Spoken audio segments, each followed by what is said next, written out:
guys, welcome to Better Bachelor. My name is Joker with a face for radio and a voice for print. Today I've got a story coming from Texas, and this is a situation that I think I talked about in a couple of videos other newscasters have talked about, where you had a new bill in California, SB 107, go through that would protect people bringing their kids into the state to have them basically transition. And a lot of us said, hey, what's going to happen when, dad's kids are stolen across state lines or run over there to be, changed without their okay? And, many of us were called jumping the gun and slippery slope and all the other warnings. And then what do you know? This SB 107 goes into effect tomorrow. And a woman has basically taken a guy's kids and run across state lines to make this happen. I am not high energy about this story. There's not going to be any dating profiles at the end of this because, honestly, I'm so furious, as well as this is the kind of stuff that just sucks the life out of me. It just makes me so sad, and it makes what part of my job is so hard is reading these stories. And many times you guys have said, I can't watch your stuff, man. Like, it brings me down too much. And I get that. But, we can't stick our head in the sand and just pretend these bad things aren't happening and go about our lives, because if you do that, it's gonna continue the slope right down into hell. This is from the Post-Millennial. Breaking: Texas Supreme Court rules against father seeking to prevent chemical castration of his son. The Supreme Court of Texas denied mandamus, effectively terminating any parental rights. My children are now subject to being chemically castrated in California. Texas is an empire of child harm, led by Texas judges. He took it before the Supreme Court of Texas, and I don't know if they're left or right leaning or what's going on in Texas. But I have the filing. We'll read from it. They say Jeffrey Younger has lost his court case to prevent his ex-wife from taking their son to California, where he could be medically transformed. And yes, I'm putting this on YouTube, so I have to watch my language. Younger has been trying to stop this from happening for years and has now reached the end of the line. He is prevented by the courts of Texas from protecting his son from the medical mutilation at the hands of their mother, who is a pediatrician. So, of course, she knows better than he. Plus, she's the mother. So Younger has accused her of using the children to help advertise her inclusive and gender-affirming business practice. Supreme Court of Texas denied him basically that same sentence I read above, and here's his tweet on it. This is how I came across the story, which is why I troll Twitter all day, and I do post things. So if you want to follow me at Bachelor Joker, these are the kind of stories that I tweet and like and share and stuff like, well, plus memes and other silly stuff. After the judge, Kim Cooks, a female, on October 24th said that both parents should have a joint management conservatorship, which each able to have his say in medical treatment, the Texan reported. And I have the judge's decree, which says they're supposed to both have a say, and the mother cannot do this without his express permission. But she's doing it anyway, and Texas says, well, what are you going to do? California has a new law in place starting Sunday, which is tomorrow, SB 107, that children in that state will not be returned to their home state in the event that the home state would prevent the children from being medically transitioned to present as the opposite gender. Younger wanted the boys brought home. Now, he says boys. I don't know if she's doing it to one or two boys. They say California Senate Bill 107, proposed by Senator Scott Weiner, or Wiener, I don't know which it is, and signed into law by Governor Newsom, will prohibit the enforcement of an order based on another state's law authorizing a child to be removed from their parent or guardian based on the parent or guardian allowing their children to receive gender-affirming health care or mental health care. You can call it whatever you want. You can call it health care, or I love the children care, or children are wonderful and should be protected at all costs care. But when you start doing this to 2, 3, 4, 5-year-olds, You're taking away their rights for their future. And I've got some of I looked up some of this stuff. I'll get to it in a minute. I don't want to just start my rant, or else I'll never read the story and I'll just yell for 15 minutes. Younger's concern with per his petition is that in California, his son would be subjected to procedures deemed to be child harm by official opinions of the Texas Attorney General. Texas has laws against the changing of children and teens. The children would lose their protections of injunctions on the mother that prevent her from chemically castrating the child or changing their from boy to girl. Younger was married to the pediatrician Yorgulis. Yorgulis and Younger ended up in court fighting over the children, when she believes that James Younger's 7-year-old wanted to live as a girl called Luna. She petitioned the court to prevent Younger from signing Luna up as James for any activities, or taking him as James, or calling him James, or using male pronouns related to Luna at any activities outside of the home. She further asked the court to prevent Younger from allowing the children to remain in the presence of anyone who is not calling him, Luna, by his name. And yes, I am specifically changing that to him because it is a boy.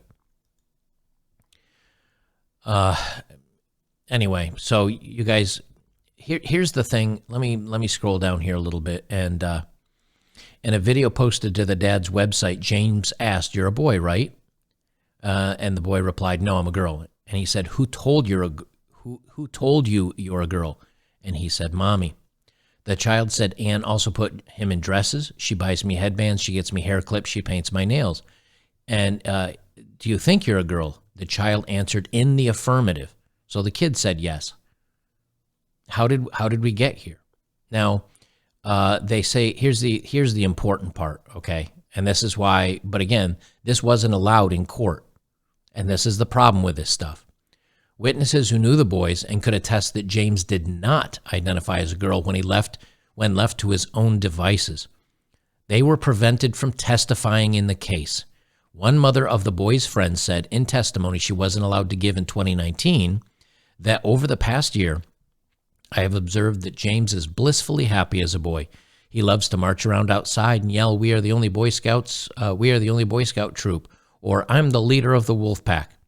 He is always the ringleader. Even though he isn't the oldest of the group, he loves dressing as a superhero and sword fighting. One day we all walked to a playground near my house, and on the way James slipped in some mud and got his clothes dirty. He asked if he could borrow some of my kids' clothes and I could wash his. And the clothing that he asked to borrow were boys' clothes. Of course, I said no problem. Grabbed him a pair of shorts from the chest of drawers and tossed them to him. I said, "Hang on while I grab a shirt from the closet." He immediately said, "Mrs. Sarah, I don't need a shirt. It's hot, and boys don't have to wear shirts if they don't want to. Isn't that awesome?" He was so cute. I said, "Yes, that is awesome." He ran off to play. I did eventually get him to put on a shirt. It was gray with lizards on it, and he loved it. He also likes having his hair cut a certain way, but told my son Grayson that his mom wouldn't let him get it cut too short, even though he wanted it to be spiky. When Younger attempted to speak out about this transition at University of North Texas, he was prevented from doing so by far-left activists who shut the speaking engagement down.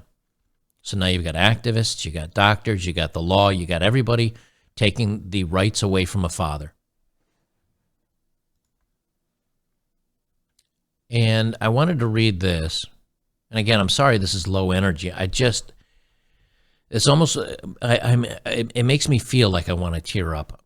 It makes me so sad that this is where we are in a society where not only are men attacked and put down and shunned and harmed, but now you're taking away their right for them even being men or having the opportunity to become boys, to become men, by these mothers and these women and these crazies that want validation on social media. And while the web has changed the world in many positive ways, I think the negatives outweigh it at this point. I really do. For those that don't know, Lupron is the drug that they give kids to chemically castrate them, just like the kiddo lovers. And it has a lot of side effects, a lot of them. But when it's given to kids, it doesn't allow them to go through puberty. They stay childlike, and they don't even get the ability to get estrogen. I mean, now they can add estrogen on top of that, and of course that will give them many female traits versus male traits. But you can only go so far with that. And what it ends up doing is it sterilizes kids, both boys and girls. It sterilizes them. It doesn't allow proper development. They end up having a lot of problems. And when you take this choice and you make this choice for a child, I mean, you wouldn't allow a child to go permanently tattoo dinosaurs and spaceships on their face. Even that's reversible with lasers now. It'd still scar up their skin a little bit. I had a tattoo removed from my arm, and I've still got a couple more sessions to go. But even I was 18 at the time, and even then you're like, I don't want this. I don't want this permanently marking. Well, you wouldn't let a kid mark up his face permanently. You wouldn't let a kid cut off his hand if he just decided he was a one-armed pirate. So why are we allowing people to do this to kids before they can make their own choices? And basically what it does is it just takes all testosterone production out of the body, and basically boys never develop. And the argument is, well, the younger that you do it, the more likely you are to appear as a woman. Yeah, and have issues with bone density. And I was going to read down through this Lupron, but here's the side effects. Can you imagine being a 5-year-old boy or whatever, 6, 7? Hot flashes, sweats, headaches, migraines, decreased libido, which will never develop for the kid. Emotional liability, depression, dizziness, nausea, vomiting, pain, weight gain. And for females, they never develop. Here's the petition that the judge, and this is what the law said, and the mother still went against the law, and the father still lost. This is why I say it's not fair. Like our judicial system is collapsing if this is how things are going. Justice Blacklock, joined by Justice Young, that's the two judges, concurred in the denial of petition for writ of mandamus. The pro se mandamus petition arises from a child custody dispute involving twin boys, one of whom has exhibited confusion about his gender. Mother who has custody of the boys recently moved to California after a Dallas County District Court in September 2022 authorized mother to reside with the children anywhere in the continental United States. So even though they both have some custody, they allowed the mother to just yeet out of there and go wherever she wants and basically leave the father behind. And then the dad has to either move wherever she decides to move, upend his life just to be in his kids' lives at all, or she can just leave.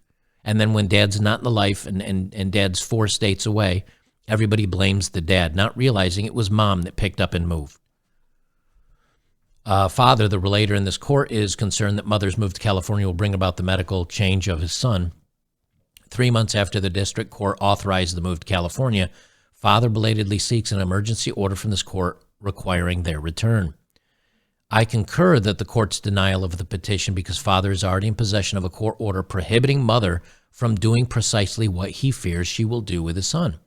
In October 2021, the district court, with mother's full agreement, and indeed at her request, let me read that part again, with mother's full agreement, and indeed at her request, ordered that neither parent may treat a child with hormonal suppression therapy, puberty blockers, and or assignment surgery, if any, without the consent of the parent or court order. So neither one can do this without the other's parental consent or a court order. They go on to say, here's the last paragraph. What's more, mother has flatly denied to this court that she will seek to evade the district court order while she is in California.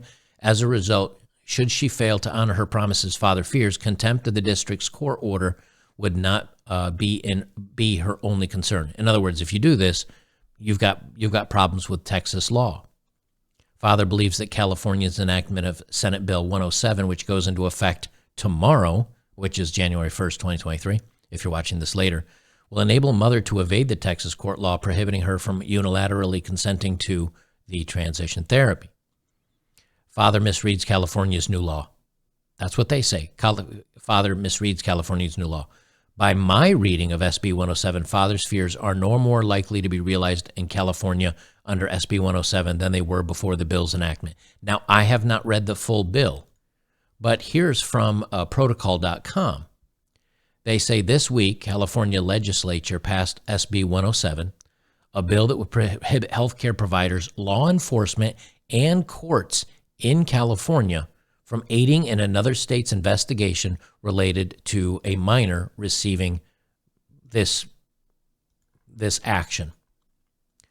And it was signed and it did pass. They had a link to SB 107 here. I don't know if they have the reading of it. It doesn't seem that they do. They say today's laws as amended. Let me read this. I'll zoom it out so you guys can see it in full. It starts getting kind of tiny, so it takes me a little while. Let's see. I should have read this ahead of time. Well, I'll post it here. And maybe something's in here. But this is from legoinfo.legislature.ca. Yeah, you can. This is easily searchable. I should have done this ahead of time, but you guys get the point. The whole thing is that once she gets to California and he's in Texas, and Texas is like, nah, we don't think it's going to happen. If they do, SB 107 has. I'll read you what the article states basically. Through these bills, California lawmakers are hoping to do for reproductive and trans rights what other sanctuary cities do. And they say what's happening now is there's a series of red states, Texas, Alabama, others, that are trying to criminalize parents for allowing their children to receive this gender-affirming care, surgery, chemical castration at the age of 5, 6, 7. This bill is a response to those vile laws. So not allowing a child to grow up and make his own decisions, but allowing a wackadoo parent to decide what's best for them and chemically castrating him and then making him a girl and ruining he will never have children. Even if he decides to go back, never have children because he doesn't develop. He doesn't develop anything. You know, the gonads, the ability to produce sperm, none of that happens. And of course, he doesn't have ovaries or anything else. They're just basically, this is the sterilization of children. And this father has to sit there and watch this happen. And I really struggle with these stories. I really do. I really do. It makes me so angry and it makes me so frustrated because, you know, I receive thousands of emails. So many I can never respond. So for those of you that do email me, thank you. I receive thousands of emails over the last few years of fathers that have lost everything, that have lost the rights to their kids, you know, that or are struggling to maintain a relationship with their children. But imagine you being a proud father of a couple of twin boys, and she decides to sterilize one of them. She decides to basically kidnap them, legally kidnap them, take them across a state line, and then you know that he's going to be sterilized for life, and he will never have his family. He will never have, you know, his own offspring. That right was taken away from him when he was, because she began this stuff when he was 2. He was 2, and all he did is he liked to sing Frozen songs. They have it in another article I didn't bring up. He liked to sing Frozen songs, and he wanted his hair one day in a ponytail or something like that. That's how this all started. I don't see how, as a society, we stay together I don't know what I'd do if this was my kid. I don't know what this father will do. But when the law no longer protects your rights as a father or as a parent, which it already doesn't, but when they go so far as this, at what point do you continue? At what point do you continue being in this society? You know, I get called I've been called kind of a weird prepper, and they're like, oh, if things go bad, you're never going to be able to grow your own food. And I mean, it's a valid attempt, I suppose, but you'll never be able. You know what? My hope is maybe I can make enough someday, and maybe if my channel ever gets to the point where no one cares to listen to me anymore, which I hope doesn't happen. Let's be honest. I like sharing news and information, but if there's a point one day where no one wants to listen to me anymore, I can turn all of this off and I can just stay on my land until I need food, and I can yeet out of society. This makes me I don't want to be in this society. I really, really don't. I don't like it. I don't know where it's going, but we can't do that either, because we have to keep fighting and we have to keep spreading this information so more people are aware of what's going on, because sticking your head in the sand and just hoping it all goes away, that's how this stuff happens. That's how things get worse. That's how one day you wake up and all your rights and everything that you value is gone, is by hoping it all goes away. So instead, I choose to fight, and I choose to put out videos, and I choose to talk to you guys about this stuff, and I hope you do the same. You know, you can't be quiet about this stuff. You can't, just because it's uncomfortable and people will yell at you and call you names, doesn't mean you can back down from this stuff. We have to stop this. We have to stop this. We cannot. Either that, or we need to separate the United States or separate whatever countries. You guys live over there. We, with morals and love and care and compassion, which they think they have. They think they're doing the right thing by making choices for children like this. That's the crazy part. There's a great quote, and I don't know who it's from. It might be from 1984, but that those that are the most compassionate and those that think they're doing the best for the world and making the right choices for everybody else are the ones you should be afraid of, because they're going to make all the wrong decisions. They're going to do it thinking they're doing something, you know, positive and helpful for the world, and in the meantime, it's going to fall down around their ears. So that's. I hope I'll have another. I actually my other video today is not much better. It's a little better. I'll be talking about the progress or deeper into the matrix. This is a good story. They've got.